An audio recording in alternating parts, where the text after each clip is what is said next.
Assalamualaikum warahmatullahi wabarakatuh. Alhamdulillahirabbil alamin. Allahumma shalli ala sayyidina Muhammad wa ala ali sayyidina Muhammad. Pemirsa Khilafah News dimanapun Anda berada, salam jumpa kembali bersama dengan saya Aziz Rohman di program Kabar Petang edisi Jumat 31 Desember 2021. Insya Allah beberapa menit ke depan kami akan menemani Anda mencermati dan menelaah berita paling menarik dan paling populer hari ini bersama narasumber yang kompeten di bidangnya dan tentunya dari sudut pandang Islam. Baiklah pemirsa, inilah Kabar Petang selengkapnya.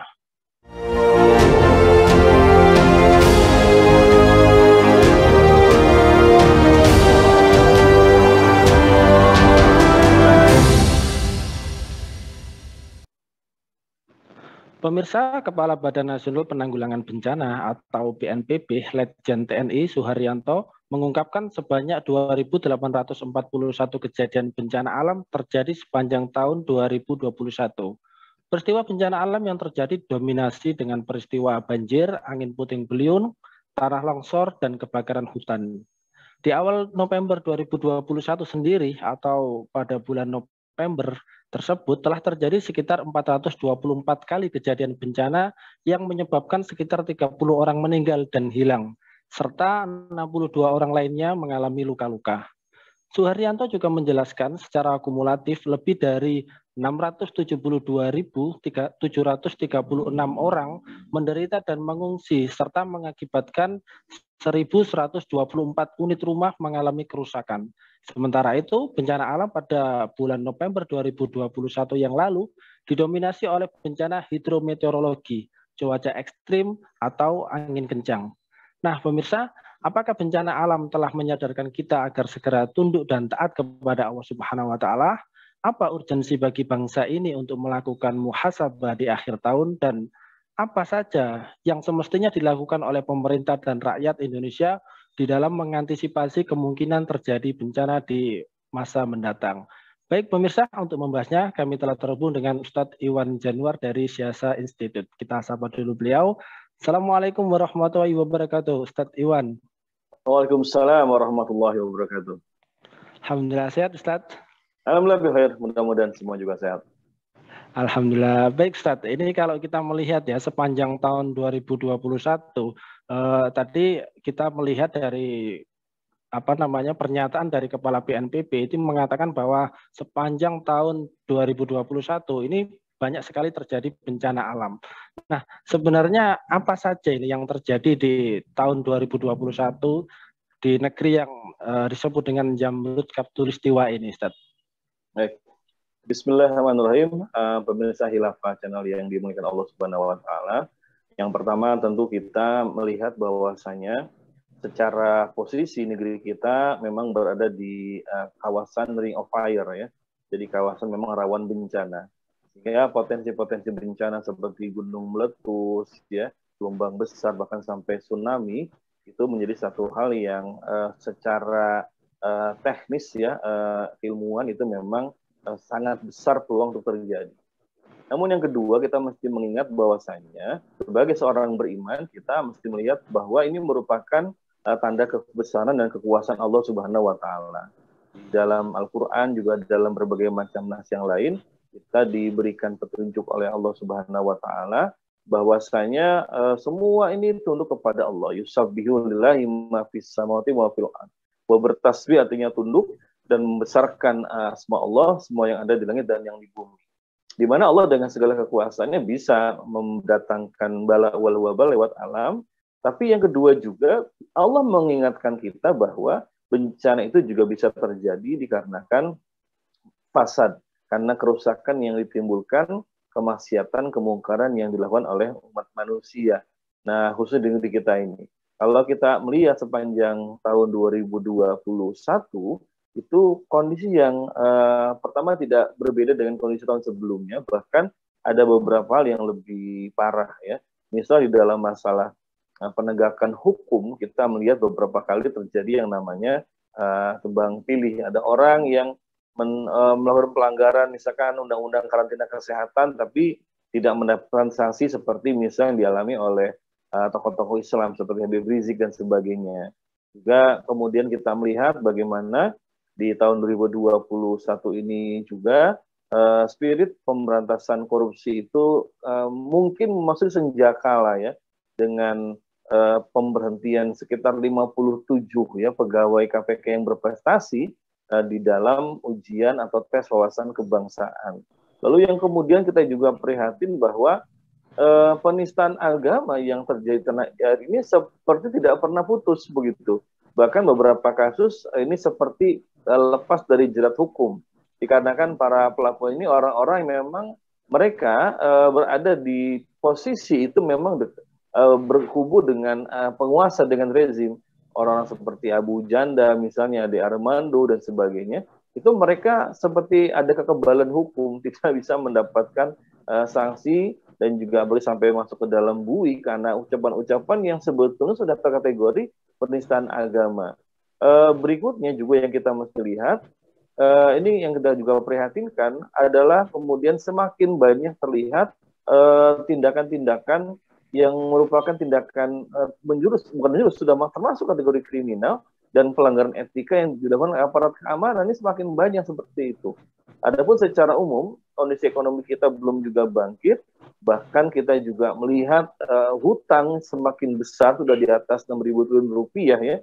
Yang jangan lupa bahwa hutang ini hutang ribawi, artinya hutang yang haram, yang kotor, karena itu didasarkan pada sistem ribawi ya. Sementara di sisi lain pandemi ini juga kita dikejutkan dengan perilaku, yaitu ada 2 pejabat kementerian yang mereka justru terlibat di dalam bisnis PCR ya, yang sama sekali tidak ada teguran dari presiden selaku pimpinan tertinggi di pemerintahan, tidak teguran, apalagi sampai kemudian penyidikan dan audit atas bisnis yang dijalankan oleh 2 orang menteri, yaitu Pak Luhut Binsar Panjaitan dan Pak Erick Thohir, yang mereka nama-namanya ada di dalam beberapa perusahaan yang terlibat dalam pengadaan tes PCR. Demikian, Bung Haji.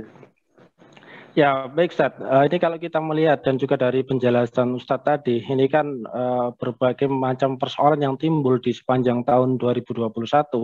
Ini kira-kira faktor utamanya apa ini? Apakah hanya sekedar memang negeri kita ada di secara geografis memang rawan bencana, atau mungkin karena ulah dan perbuatan bangsa ini? Mungkin nanti bisa dijelaskan faktor utamanya. Dan kemudian apakah dari bencana yang sudah ada sepanjang tahun ini, apakah ini telah mampu atau telah bisa menyadarkan kita agar tunduk dan taat kepada Allah ini, Ustaz? Ya, kita seringkali terjebak di dalam wacana saintifik ya. Oh, ini karena kita ada di kawasan ring of fire, ini semua karena potensi alam, karena segala macam.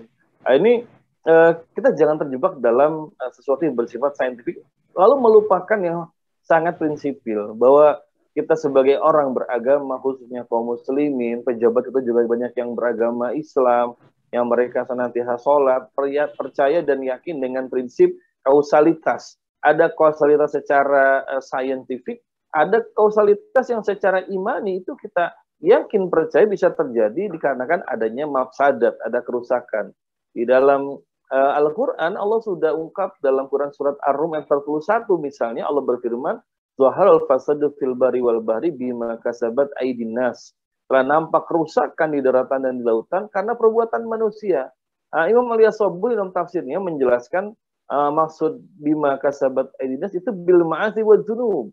Karena maksiat-maksiat dan dosa-dosa yang dilakukan oleh manusia sehingga kemudian terjadi yang namanya mafsadat, kerusakan. Baik itu kerusakan yang bersifat sosial, artinya ditimbulkan karena efek langsung perbuatan manusia, tapi juga jangan lupa ada mafsadat itu karena Allah menggerakkan alam ini, di mana alam tunduk pada kekuasaan Allah sehingga terjadi berbagai macam bencana dan musibah seperti itu. Nah, mohon kaum muslimin jangan sekedar berpikir secara saintifik saja. Ya memang itu tidak salah secara keilmuan, tapi kita sebagai seorang yang beragama harus yakin bahwa ada kausalitas yang paling utama bahwa semua ini atas kehendak Allah, dan Allah bisa jadi mendatangkan satu bencana itu karena tadi seperti yang dijelaskan dalam Quran surat Ar-Rum ayat 41, bima kasabat aydin nas. Nah, jadi kalau diperhatikan sekarang di negeri kita sepanjang 2021 ini sangat banyak tindakan-tindakan yang kategorinya sudah al-maksiyah wa dzunub, maksiat dan dosa-dosa. secara saintifik misalnya ya, banjir yang terjadi itu karena memang penyalahgunaan kebijakan, di mana alih fungsi lahan, yang mestinya itu menjadi mereka kawasan resapan air, penopang kehidupan masyarakat, juga untuk tumbuhan, tapi kemudian difungsikan. Jadi setiap tahun ini sudah terjadi penggerusan atau yang kita sekarang sebut dengan deforestasi begitu. Jadi kawasan hutan itu kemudian habis sudah dijadikan lahan perkebunan sawit, pertambangan, pemukiman, dan semua kan terjadi karena apa? Karena kebijakan-kebijakan yang berpihak kepada oligarki. Ini juga kategorinya merupakan al-ma'asi wa dzunub ini, maksiat dan dosa-dosa. Karena ini merupakan tindakan yang melahirkan mudarat kepada umat manusia. Ini merupakan kemaksiatan seperti itu.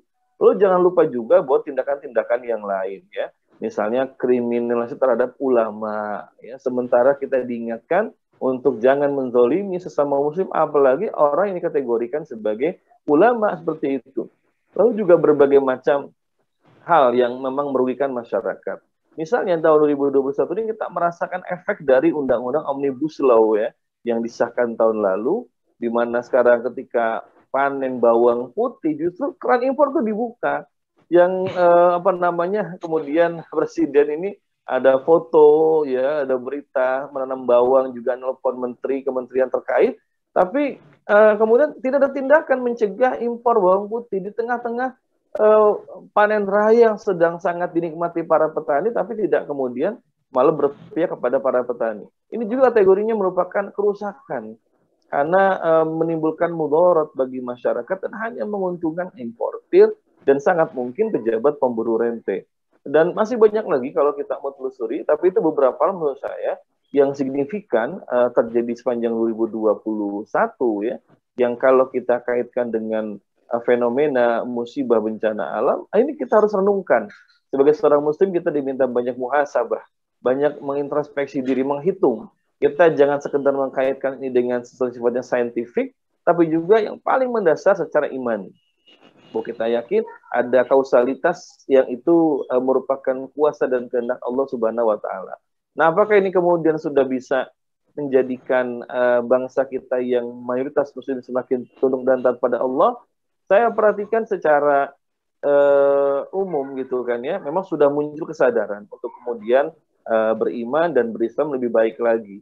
Tapi ini masih belum cukup, karena masih lebih dominan itu adalah berbagai macam kebijakan-kebijakan yang lebih berpihak justru kepada hal-hal sifatnya tidak sejalan dengan agama Islam. Misalnya agenda deradikalisasi begitu masih muncul, umat juga ditawarkan dengan pola moderasi beragama atau Islam moderat, yang intinya sebetulnya adalah merupakan penyembelihan terhadap ajaran Islam. Karena dengan dalih moderasi beragama dan Islam moderat itu nanti pemerintah ya dengan pihak-pihak terkait itu mereka merasa kemudian berhak untuk memotong, memutilasi ajaran Islam mana yang dianggap sesuai dengan kehendak mereka, keinginan mereka, dan memang tidak sesuai. Maka kemudian hukum-hukum seperti jihad, khilafah, itu terus distigmatisasi. Walaupun kita juga bersyukur kemarin ini bahwa MUI dalam istimewanya menyatakan khilafah bagian dari ajaran Islam, tapi ini kan belum cukup. Karena kemudian dilanjutkan dengan narasinya bahwa ya sekarang tidak perlu mendirikan khilafah seperti itu. Nah, ini bagian dari moderasi beragama. Yang kita tahu persis bahwa moderasi beragama itu dia merupakan kendaraan dan alat imperialisme barat untuk mengebiri dan melumpuhkan Islam dan kaum muslimin. Demikian Bung Haji. Ya, baik Ustaz. Jadi sepanjang tahun 2021 dengan berbagai macam peristiwa, ini urgent begitu ya, bangsa kita untuk melakukan muhasabah begitu Ustaz ya?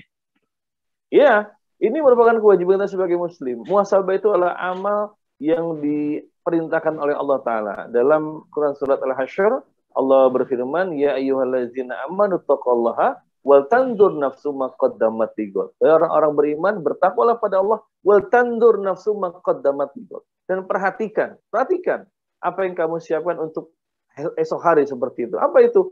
Hari penghisaban. Nah, seorang mukmin mestinya ketika membaca ini merenungi dan juga ingat dengan perkataan Sayyidina Umar, hasibu anfusakum qabla an tuhasabu. Jadi hisablah dirimu sebelum kamu dihisab. Maka muhasabah jadi sangat penting. Kira-kira kalau kita mati nanti sudah belum kita memiliki kontribusi di dalam menegakkan agama? Kalau kita nanti menghadap Allah, apa yang kita jawab? Apakah kita sudah punya jawaban yang membuat Allah ridho bahwa kita sudah memberikan sumbangsi di dalam memperbaiki umat dengan menegakkan ajaran Islam? Atau sebaliknya, jangan-jangan bahwa kemudian lebih banyak orang yang mereka berdiri untuk menghalang-halangi penegakan agama Islam dengan dalih moderasi beragama, dengan dalih juga kemudian ya macam-macam lah, yang intinya memang mereka tidak setuju dengan ajaran Islam ini. Bagian Bung. Ya baik, Ustaz. Lantas demikian dengan berbagai macam peristiwa dan kita sebagai seorang Muslim harus bermuhasabah. Ini apa yang semestinya kita lakukan sebagai kaum Muslimin di dalam mengantisipasi kemungkinan terjadinya kerusakan demi kerusakan di masa sekarang ya, dan juga mungkin di masa-masa yang akan datang. Ini kira-kira apa yang harus kita lakukan ini? Sebagai kaum Muslimin, kita harus selalu mengukur dan menimbang setiap persoalan dengan ajaran Islam. Apakah ini sudah sesuai dengan ajaran Islam ataukah belum? Jangan menilai berdasarkan maslahat hawa nafsu. Ini seringkali sebagian dari umat ini mengatakan bahwa Islam itu kan intinya jalbul masalih wa daf'ul mafasid, mendatangkan kemaslahatan dan menolak kerusakan. Tapi masalah yang sering mereka sampaikan itu masalah hawa nafsu, berdasarkan kepentingan politik, kepentingan kelompok, kepentingan barat, bahkan itu dijadikan sebagai dalih untuk penegakan agama Islam versi mereka. Nah, mestinya dengan kondisi sekarang ada, kita ukur sudah belum kehidupan bangsa ini, negeri ini sejalan dengan syariat Islam, sesuai dengan petunjuk Allah Subhanahu wa taala dalam masalah sosial, ekonomi, ya, pemerintahan, politik, hukum, sudah belum? Kalau belum, nah ini harus kita kemudian sama-sama ya upgrade, kita naikkan, kita tinggalkan yang buruk, kita naikkan ke level ketakwaan pada Allah Subhanahu wa taala. Bukankah kita sudah seringkali berikrar inna sholati wa nusuki wa mahyaya wa mati lillahi rabbil alamin. Mati hidup kita ini kan untuk Allah Rabbul Alamin. Nah, mestinya kehidupan kita di masyarakat ini, di semua lini itu memang ditujukan dan digunakan untuk penegakan kalimatullah. Apakah harus menunggu ya lebih dahsyat lagi kerusakan yang ada ini, baik kerusakan secara sosial ataupun kerusakan secara alami yang memang itu sudah ditentukan oleh Allah Subhanahu wa taala. Saya pikir naudzubillah, mestinya harus ada muhasabah bersama-sama, bukan sekedar muhasabah itu kita nangis-nangis, baca doa ya, ingat dosa-dosa pribadi, tapi bagaimana dengan kemafsadatan, kerusakan yang ditimbulkan secara kolektif dalam kehidupan kita bermasyarakat. Itu juga mestinya kita muhasabah dan kita kembalikan semua kepada ajaran Islam, karena kita yakin yang bisa menyelamatkan dan membuat umat ini selamat itu hanya dengan Islam, bukan dengan yang lain. Demikian Bang Ajis. Ya baik, terakhir Ustadz, merespon dari problem yang menggelayut di bumi Nusantara ini, kira-kira perubahan apa yang perlu diwujudkan kepada seluruh umat Islam, khususnya mereka yang memiliki kekuatan dan pengaruh seperti para pejabat pemerintahan, kemudian perwira militer dan kepolisian, serta pimpinan organisasi politik dan ormas, kemudian juga para anggota parlemen dan juga para jurnalis serta tokoh umat di negeri ini. Kira-kira apa yang harus perubahan seperti apa yang harus dilakukan begitu? Iya.